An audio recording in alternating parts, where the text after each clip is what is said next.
Aj v tehotenstve môžete mať bolesti rôzneho pôvodu, ale neviete, aké lieky môžete pri bolesti vziať. Počas celého tehotenstva môžete paracetamol do maximálnej dávky 2 až 3 gramy.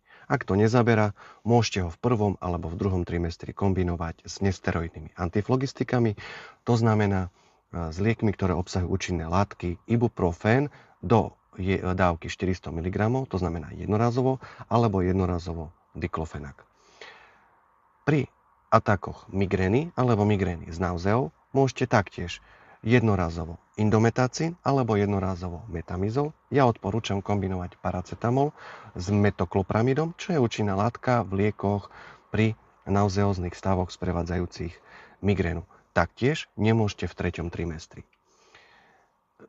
Lieky, ktoré obsahujú acetylsalicylovú kyselinu, taký acylpyrín, taktiež môžete jednorazovo, pretože obsahuje tejto kyseliny 500 mg a pre tehotenstvo z hľadiska dlhodobého užívania je norma do 150.